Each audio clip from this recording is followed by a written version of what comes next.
Kaya nagsalita ang Star Magic at napapaniwala na yung mga tao na baka nga may attitude problem na tong si Ivana. Sinagot ni Sylvia Sanchez kung hiwalay na nga ba itong si Arjo at si Maine. Ah, anong sabi na eh? Ba yung bini na yan? Oo, parang ayaw na magpakita, ayaw na magpakilala. Talagang kulang na lang talukbungan yung ulo. Oo nga. Oo. OA daw. Dapat ganyan lahat outfit nyo para wala talagang makakakilala, para may privacy kayo. Para di din kayo magkakasakit. Next time, Power Rangers outfit naman. Go! Sabi niya.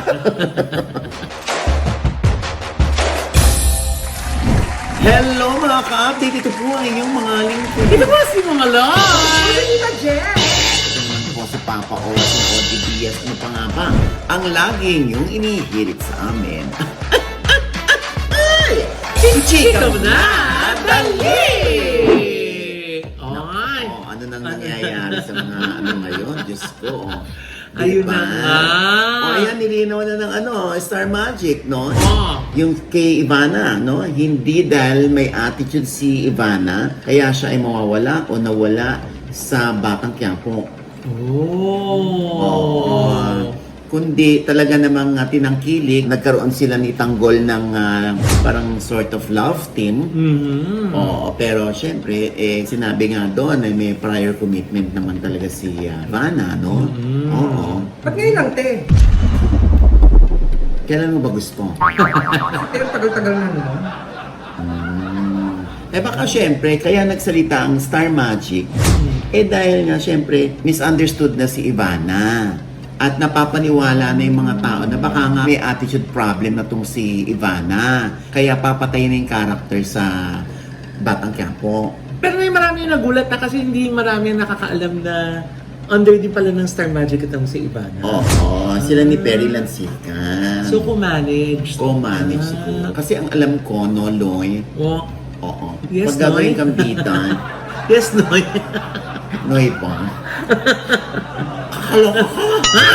Sino yun? Si Roda. Kakaloka ka, Loy. Ako, ha? Ako pa naman ang friend ng bayan. Yeah. Ito na nga.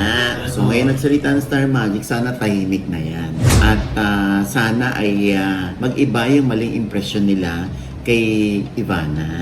Sana nga. Huwag ka nang gumanyan-ganyan, Jex. Ayaw mo ba? Hindi nung tumama ko, sabi na sana eh. Sana nga. Pinakano na nga, Jex. Push ko lang, sana. Ikaw may kwento kanina tungkol kay Kim Domingo. Oh. Kumusta? Oh. Ayan, kim ako ngayon. Ayun. Kim. Pansi. Pansi. Kim Pansi. Gaga. Chimpanzee yun. Oo. At densa ka eh. Hindi ako makakuha. Uy. Kagalito, densa. Ay, Oh. Hindi ka nakasombrero. Anyway, kumusta? Napanood kayong Kim Domingo? Oh. Oo. How was that? Syempre, siguro na nanganganay pa si Kim Domingo Kung makikita mo, no, may nakadukot ng rehearsal nila ni Coco Martin, tinuturuan niya si Kim Domingo. Ayan, diba? Kung paano sumuntok, kung kailan yung timing, magre-react muna si Coco. Oo. Ang galing ni Direk ako magbigay ng instructions. Diba? No? Kasi sobrang galing nga niya. Parang feeling ko nung pinapanood ko, baka nadadagdagan yung kaba ni Kim Domingo. Kasi nga, di ba, dahil magaling yung director mo, kaya parang nakaka-pressure na hindi mo ma-deliver kung ano yung instructions. Pero ano rin yan, sa una talaga manganganay ka lalo na pag bago yung character mo, at syempre fight scenes lagi. Kaya huwag kang ma-tense, Kim Domingo, no? Kahit yung iba sinasabi nila, ang bagal daw kumilos ni Kim sa mga fight scenes, di ba? As she goes along, Yes. mamamaster din niya yan, no? Huwag kayong magmadali. Ang naman talaga lalo sa mga babae, pag hindi ka naman talaga action star, di ba? Talagang kailangan mo talaga yung dedication dun sa craft. Gaya ni Ann Curtis, di ba? Tuwing gagawa siya ng buy-bust movie kay Direk Eric Mati, buwan! Hindi pa nagsimula yung production, nagte-training na siya. Correct. Pero te, sana bawas-bawasan na ni Kim yung pagte-training. Bakit? Kasi di ba sumusobra na yung payat niya, humahaba na yung mukha niya. maano naman yan sa screen. Huwag kang magmadali, Jegs. Tapos sa amin, hindi mo yan sinasabi. Na pumapayat kami, ganyan. Nga. Hindi naman kasi kayo pumapayat. Kasi kayo nagtitraining. Nagtitraining kayo. Ay, nako. Ando na tayo. Ando na tayo. Ay, nako. Oy nga pala. Gusto mo ganda ko. Ito nga, Diyos ko, parang na-train na ang Bini. Yung ating girl group na napakasikat dito. Oo, di ba? Nung dumating nga sila ng Cebu noon, hindi ba? Face mask sila, naka-shades. Tapos yung mga comment pa ng mga netizen, ano ba yung Bini na yan? Oo, parang ayaw na magpakita, ayaw na magpakilala. Talagang kulang na lang talukbungan yung ulo. Oo nga. Oo. OA daw. OA daw. Diyos ko, ending. Di, kung ano yung suggestion nila, kung ano yung inilalait nila dun sa Bini. Ayan, ginawa nila. Parang nagjabawoki sila. Tinakpan na totally. Hindi ba? Kumbaga, sinakyan na nila yung mga bashers. Maraming natuwa, maraming sinasabi nila cool. Yes, na go girls. slay, Sabi ganyan, di ba? Tama yan. That's how you handle bashers. Sabi nga Oo. Siyempre, sa kabila ng ginawa nilang yan, ang paghihigante sa bashers, meron pa rin namang umaalma. Ay, Oo, na parang hindi pa rin nagustuhan ng kanilang ginagawa, na parang patola sila. Oo nga. Oo, na pinatulan nila ang bashers, ayun din ang ginawa nila. Oo, parang ang ending, affected pa rin daw sila. Kahit nagganyan sila, kahit inaasar na rin nila yung mga bashers, the mere fact na tinakpan mo na yung buong mukha mo, affected ka na rin daw. Eto nga, may isang na nag-comment Anong sabi? dapat ganyan lahat outfit nyo para wala talagang makakakilala, para may privacy kayo, para di din kayo magkakasakit. Next time, Power Rangers outfit naman. Yo! Sabi mo. Grabe. Diba? Alam mo mga netizen ngayon, nakakaloka na, no? Kung ano ang mga naiisip nila, gusto nila magpapansin din. Iba, gusto nila talagang unique ang kanilang comment. Kasi baka madukot. O ayan, nadukot na nga natin yung comment niyan. Nakakaloka, hindi ba? Tapos meron pang isang engineer. Oo. Alam mo, constructive criticism yun sa engineer, ha? Oo nga. Nilait pa rin yung engineer. Ay, kawawa naman. Oo. Pero di ba hindi naman po lahat ng taliwas ang komento, bashing. Tama naman yung sinabi na, may mga constructive criticism. Oo. Ikaw na, sa tagal mo dito sa sa industriya, anong komento mo dyan sa paraan nila ng pag-handle nila ng mga bashers? Well, kung gusto kong mabash, ang sasabihin ko dyan, sana hindi ganon. Sana ginawa pa rin nila yung normal. Na wag na silang magjabawoki, na sana ay lumakad na sila. Hayaan nyo yung mga tao. Kasi talagang we really cannot please everybody. So, hayaan nyo lang, go with the flow lang. The mere fact na napapansin kayo at nakaka-apekto kayo ng buhay ng iba, in pa rin kayo. Pero, ako sa tagal ko rito sa industriya, pag lagi silang nakakaganon, baka rin magsawa yung mga tao. Tingnan mo gusto nyo ba sa stage lang kayo makita yung buong mukha nyo? Sa ground, sa kajabawoki kayo lagi. Kayo rin mismo magkakaroon ng mental health issue. Alam nyo sa sarili nyo na hindi nyo gusto yung ginagawa nyo. Diba? Parang sa loob-loob, ano ba itong ginagawa natin? Bakit makikipag-asaran pa rin ba tayo sa kanila? Kaya tayo nagsusuot ng ganito. Pero ang tagal niyong tinrabaho yan para makarating kayo sa tuktok. Diba? Mas maganda na pagbaba niyo from aeroplano, hi, hello. Diba? Di magtalaga na lang kayo ng mga marshals na aawat dun sa mga magmamab sa inyo. Ang importante, nakita nila kayo. Kasi pagdating nila sa bahay, may kwento yan. Ay, ang ganda pala nila, no? Sa personal. Bakit? Ay, nakita ko Ganda-ganda nila. Alam mo, mas maganda sila nang walang make-up. Ganda nga pati. Hindi kunwari nga lang kung gano'n. Kasi ako hindi ko pa nakikita sila nang walang make-up. O, di ba, merong mga kwentong baon yung makakakita sa kanila pagdating ng mga ni Ron sa bahay nila. Ngayon, kung ang Bini naka-Jabberwocky, anong kwento nila? Nakita mo yung Bini? Nakagano? Nagtakip pa ng kita mo, ang layo-layo ng binyahe natin para lang makita sila dun sa airport. Tapos ganun pa yung makikita. Alam mo yung naasara sila? Oo. Kasi nga, hindi naman sila kasama dun sa bashers. Oo nga. Pati sila nadamay. Kawawa yung mga fans, Oo. na-deprive dun sa opportunity na makita sila in Up the flesh. close. Oo, diba? Oo. At saka nga, di ba, sa isang banda, parang nagwagi yung mga bashers dun sa ginawa nila. Kasi somehow, naapektuhan sila. Oo. Kaya sila nag-costume ng ganon. At saka pinatulan nila, yun yung lagi mo sinasabi, di ba? Yung mga bashers, binablock mo, hindi mo na lang pinapatulan. Oo, hindi ko, Diyos ko, ako nga, ang dami-dami kong bashers ngayon. Oo, umandar na mga trolls. Pero, I don't give them oxygen to breathe. Oo, di ba? Kasi, mas, kailangan ako okay lang. Di yung mga trolls gumana kayo, binabayaran kayo, gawin yung trabaho nyo. Parang gano'n, di ba? Ngayon, ito, di ba? Paano naman yung mga legit fans ninyo, yung mga blooms, na gusto kayo makita up close? Gusto nyo lang ba makita kayo na nasa stage? Ayan, wala na silang maskara. Di ba? Parang iba pa din.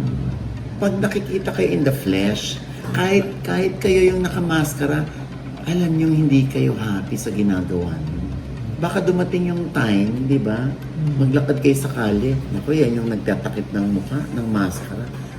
Tapos, teka, wala na akong maskara. Pero hindi ka na pinapansin. Di ba? Tingnan mo yan, yung mga nagsasabi ng slay, cool, okay yan. Buti nga sa mga bashers. Yung mga yan, mga nagko-comment na yan, paano kung sila yung makakita ng naka-Jabberwocky, okay lang sa inyo. Kung okay sa inyo, go. Paano kung sayang, hindi ko nakita? O di naramdaman nyo rin yung nararamdaman ng mga gustong makakita ng mukha nila na hindi naman bashers. Kaya, sana, ako lang sana, siguro one time okay na yan, pero yung uulitin nyo ulit na naka-Jabberwocky kayo, huwag na. Pakita na lang kayo, ganun na lang kayo. Oo. Namnamin nyo yung pinaghirapan nyo yung kaway nila, pinaghirapan nyo yung tili nila, pinaghirapan nyo yung paghanga nila sa inyo, pinaghirapan nyo yung mga malayo sila ng galing para lang makita kayo kasi wala silang pambayad ng ticket, pampanood sa inyo. Oo, yun na lang man lang maipabaon nyo sa kanila. Magbabalik po ang labas. Ha? Ito pa lang hindi. Oji Diaz to. Shows out eh. Yun lang naman yung akin. Naku, te, baka ikaw naman ang i-bash niyan. O di okay lang. Hindi, tsaka bakit naman nila ibabash si Nanay? Ang suggestion nga ni Nanay is, let's do this for your fans, not for your bashers, di ba? Oo. Na kung magpapakita kayo ng mukha, for your fans, not for your bashers. Oo, tama yun, di ba? Kaya lang, syempre, we really cannot please everybody. So, open naman tayo sa mga bashing. Okay lang yan. Masasyak ako kung wala na akong bashers. Ibig sabihin, hindi na ako naka-apekto ng buhay ng ibang tao. Di ba? Kaya, go lang. Oo, kasi pag binash nyo ako sa ilalim, pati mas maganda algorithm. Ha? Di ba? Oo. Teka, te, paano ba kayo nakasiguradong Bini yun? Ayun, sa haba ng sinabi natin, parang doon tayo na ka-leche-leche. Oo nga, Bini ba yun? ABS-CBN na yung ABS-CBN yung nag-report. So, Dex, naniniwala tayo na Bini yun. Kaso nga lang, kung sino-sino yung mga nandun sa likod, di ba hula ng hula yung mga tao, kung sino-sino yung mga names na kinakabit, dahil na ang imposible namang ma-identify mo yung lahat na para-para yung outfit. Oo, pero tandaan mo, Loya, yung mga hinahangaan nating K-pop, hindi dito nakatira yun. Sa Korea sila nakatira. Kaya pag dumarating sila rito, talagang gigil na gigil yung mga tagahanga na masyasaka pa na oh my God, punong-puno yung Araneta. Mm. Diba? Punong-puno yung MOA Arena. Mm. Hala, ang dami palang umahanga sa K-pop na ito. Mm. Alam mo yung ganon? Mm. Kasi taga-ibang bansa sila Mm. na lumuwas dito sa Manila. Mm. Ngayon, ang atin, yung BINI. Mm. Kung ganon din yung attitude Mm. nila, taga rito na sila. Ang, di ba, alam mo ng mga Pilipino, kaya feeling ko, one time lang nilang ginawa yan.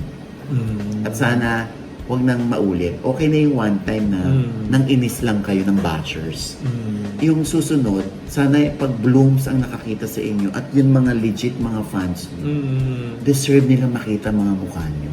Mm. Di ba? Magbabalik pang dabas. Uy, ano ka ba? Ay, sorry! O anyway. O ayan ha. O, Diyos ko po, ready na ako sa mga bashers. Ay! Huwag na kayong magalit. Oo, ako, I'm just speaking on behalf of the legit blooms. Yes. Na kapag nakita kayo, gusto niyo makita nila ng malapitan mga mukha ninyo para may baon silang kwento pagdating nila sa bahay at kapag nakipag-usap sila sa mga friends. Yes. Oo. Masilayan lang kayo. Ang saya-saya na nila. Oo. Eh baka naman din strategy ng management nila yon. Na ano? Yung ganon, takpan yung mga mukha nila. Para lalo silang panggigilan ng blooms. Oo, ganun ba yun? Mystery eh, di ba? Pwede din. Pero tandaan mo, may hangganan ng mystery ha. Mm. Pwede silang manggigil ngayon, pero pag may sumunod na panggigigilan sila, lilipat na yan. Yung ganon, So mystery repeats itself? diba? Just like history. History loves company. Oh, Diyos ko. O anyway, yung mga bashers po, welcome po mag-comment sa baba, ha? Ay, tanong na rin natin kaya sa kanila, Nay. Ano? Kung sa opinion ninyo, okay ba yung ginawa nila na nag-mask sila o hindi? Ayan. Lalo na yung mga blooms. O yung mga legit na blooms dyan na nanonood, anong komento po ninyo? Oo. We'd love to hear from you. Oo. Ito nga naalala ko. Oo. Tinatanong ako kung hiwalay na ba si Arjo at si Maine Mendoza. Oo, ilan na yung natatanggap kong tanong na yan. Bakit? At sinasabi nila, we would love to hear from you, Ochi. Oo, kung ano yung totoo doon. Teka lang naman, nakakaloka naman yung chika na yan. Saan naman yan ang galing? Ito na nga kasi Mamaloy. Oo. May nagchika kasi sa akin na friend. Kay Jigs galing yung chika. Ayun. Hindi sa friend ko. Okay. Siyempre, tinanong niya ako. Oo. Dahil alam niya nga na nandito tayo. Oo. Sabi niya, meron daw siyang nabasa na tweet ni May. Oo. Na nag-sorry daw kay Sylvia Sanchez. Oo. Pero nung tiningnan niya ulit, wala na daw yung tweet. Saan nagpunta yung tweet?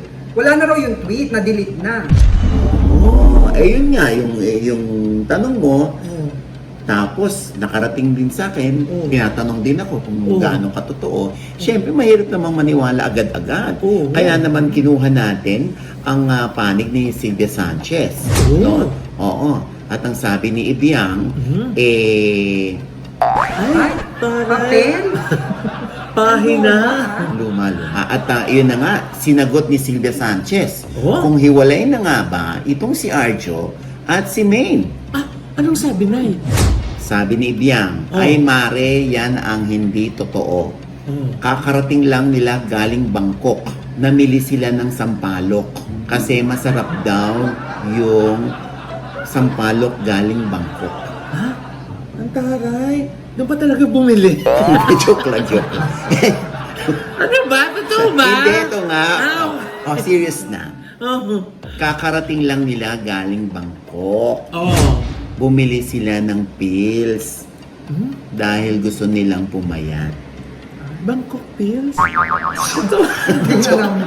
Ano ba talaga? Kanina Bangkok tama rin yung Bangkok pills na. Hindi, joke lang. Ito, Ano nga? kakarating lang nila galing Bangkok. Kasama buong pamilya ni Maine. Yan talaga, hindi totoo. Masaya ang mag-asawa. Binanggit ko nga kay Ibiang yung tweet na na-delete. At sabi ni Ibiang, hindi, baka iba yun. So may tweet nga, te. Ay, hindi ko alam. Kasi hanggang doon lang, alam mo, mag-invento pa ako ng sagot ni Ibyang, no? Oo, baka pag nakita kami ni Ibyang, ako naman ang naka-Jabberwocky.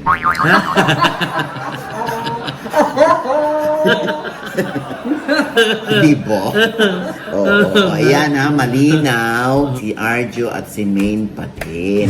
At huwag nating paghiwalayin yung dalawa. Kakakasal lang eh. Oo. Ay, buti naman, te. Kasi may narinig pa ako, te. Ano to? Ano nga ganyan? Tulog na si Ibyang. 1:42 na, oh. Hindi, narinig ko lang My naman. God naman, Ano Jex. narinig mo, Jegs? May third party nga daw. Na isang actress. Oh.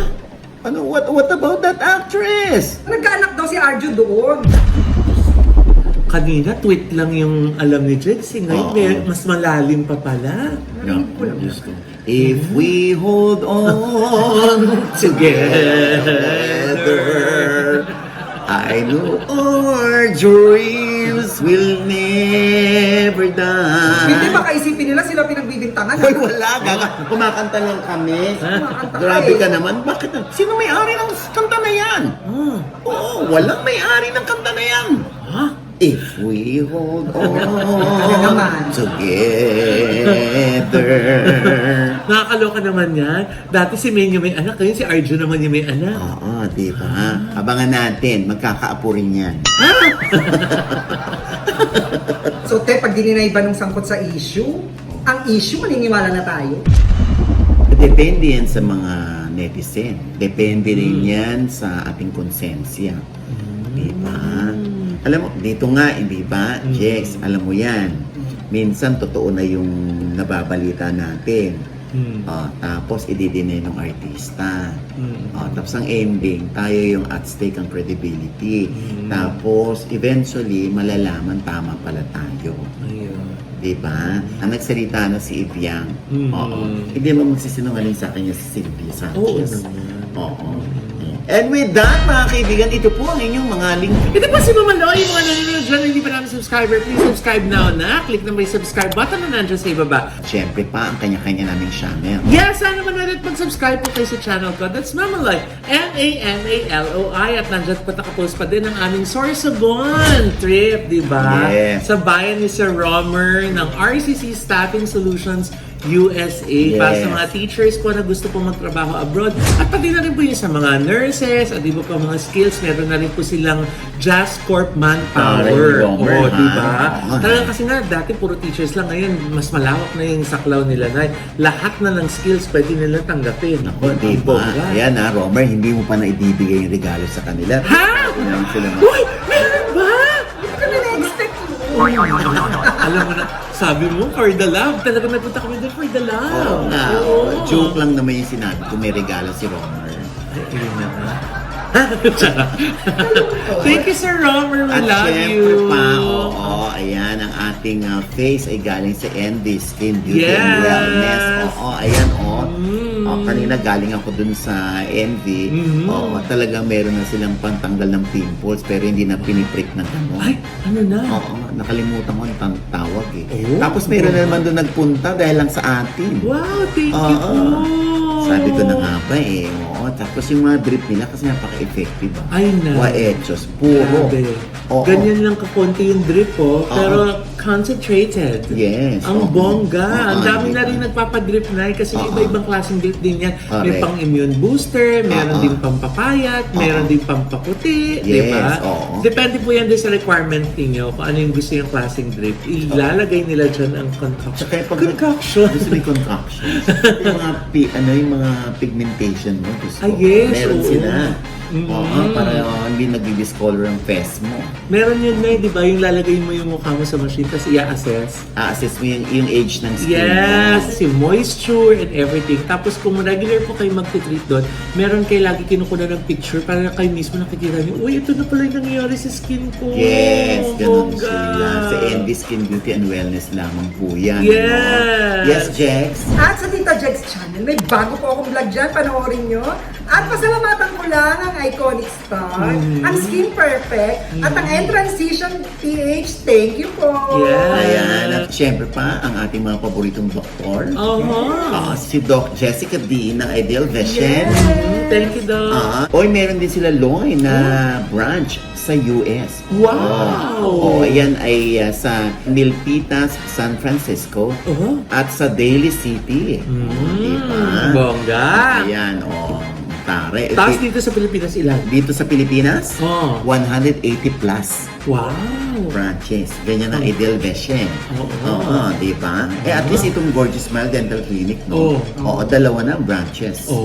Isa sa White Plains, tsaka dito sa tapat ng Christ the King Church sa E. Rodriguez. Yes! Diba? Para sa ating gorgeous na mga ngiti. Ayan. At syempre, ayan ang Inspi shirt. Wow. Inspi shirt. Ayan po, ang ganda-ganda ng aking Inspi shirt, no? Naku, magkakaroon din daw kayo nitong Inspi shirt. Ay! Sa na may Uy, Inspi shirt! Ganda ng Inspi shirt. Alam mo, mukha kayo ng mga ano talaga. Ano? Regalo. Ha? Kanina pa eh. Ha? Alam lang nila, pag grateful kami na, di ba? Talagang pinapasalamatan natin ng bonggang-bongga. At syempre pa, ang aking panayam kay Pokong pa rin. Magto 2 million na. Ang galing. Ayan, maraming salamat sa mga nakaibig. At talagang ang tapang ni Pokong. At ngayon siya naiintindihan ng mas nakararami. Sa OGBS Inspires po, na nasa I1 TFC na rin po. At yung mga mag-iina ko Mira TV, Mami Soul, at Erin Diaz sa kanilang YouTube Paki-follow po. At ito naman po uli ang inyong lingkod, Papa Osin OG Diaz, na lagi nagsasabi at nagpapaalala sa inyo na sa tuwing gigising po tayo tuwing umaga, huwag po tayong makakalimot na magpasalamat sa Panginoon dahil tayo kanyang ginising. Ibig sabihin, may mission pa rin po tayo sa buhay. Sabay sabing, every gising is a blessing! At ano pa nga ba ang lagi nyo hinihilit sa amin? Ichika mo na! Dali! Happy birthday, Tito Vico Peña! Oh my God, Tito Vico Peña! I love you! Happy birthday, Claudine Barreto. Happy birthday, Miss Clau! At si Raymart Santiago, magka-birthday sila. Ay, si Raymart, happy birthday! Saka si Santino, yung anak nila, 19 naman. Oy, happy birthday, Santino! Diba? At syempre, sa mga fans ng Bini, happy birthday din? hindi, baka i-bash tayo. Ay! Wag po! Wag naman. Ay! Wag naman dyan. Wag naman dito! Bilog na bilog ang buhok